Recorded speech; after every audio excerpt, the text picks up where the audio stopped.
അങ്ങനെ നമ്മുടെ നാഗേന്ദ്രൻ പറയുന്നുണ്ട്, ഞാനാണ് AM ജ്വല്ലറിയുടെ ഓണർ എന്ന് അറിഞ്ഞു കഴിഞ്ഞാൽ പിന്നെ ജലജ ഒട്ടും സഹിക്കില്ല, അവൾ ഒരിക്കലും എൻ്റെ മക്കൾ എന്നെ അടുക്കാൻ സമ്മതിക്കില്ല എന്നൊക്കെ പറയുന്നുണ്ട്.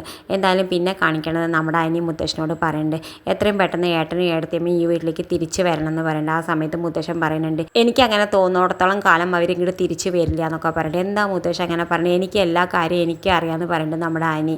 എന്തായാലും പിന്നെ കാണിക്കണത് നമ്മുടെ നയന ആദർശനോട് പറയുന്നുണ്ട്, അനന്തപുരിയുടെ തറവാട്ടിൻ്റെ വിജയം എന്ന് പറയുന്നത് തന്നെ ആണുങ്ങളൊക്കെ ഒത്തൊരുമിച്ച് നിൽക്കണതാണ്, അവർ എന്ത് പ്രശ്നം ഉണ്ടെങ്കിലും എല്ലാവരും ഒത്തൊരുമിച്ച് നിന്ന് അത് ശരിയാക്കും എന്നൊക്കെ പറയുന്നുണ്ട്. പക്ഷേ അതിൽ അബി മാത്രമാണ് കുറച്ച് പ്രശ്നങ്ങളുള്ളൂ, അവ മാത്രമാണ് ഒത്തൊരുമിച്ച് നിൽക്കാത്തതെന്നൊക്കെ പറയുന്നുണ്ട്.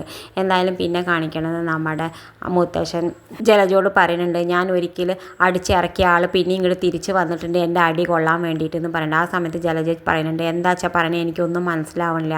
ആ സമയത്ത് നമ്മുടെ മുത്തശ്ശി പറയുന്നത്, നിൻ്റെ കുട്ടികളുടെ അച്ഛൻ നാഗേന്ദ്രൻ്റെ കാര്യമാണ് പറയണത്, അവൻ തിരിച്ച് വന്നിട്ടുണ്ട്, അവനാണ് AM ജ്വല്ലറിയുടെ MD എന്ന് പറയുന്നത് നമ്മുടെ ദേവയാണി. ഇതൊക്കെ കേൾക്കുമ്പോൾ എല്ലാവരും ഞെട്ടുണ്ട്, നമ്മുടെ നവ്വി ഞെട്ടുണ്ട്. ഇത് കാണിച്ചുകൊണ്ടാണ് ഇന്നത്തെ പ്രൊമോ അവസാനിക്കേണ്ടത്. ഇതുപോലെ പ്രൊമോ വിശേഷങ്ങൾ നിങ്ങളുടെ മുന്നിൽ എളുപ്പത്തിലെത്താൻ ഈ ചാനൽ ഒന്ന് സബ്സ്ക്രൈബ് ചെയ്യാൻ മറക്കരുതേ.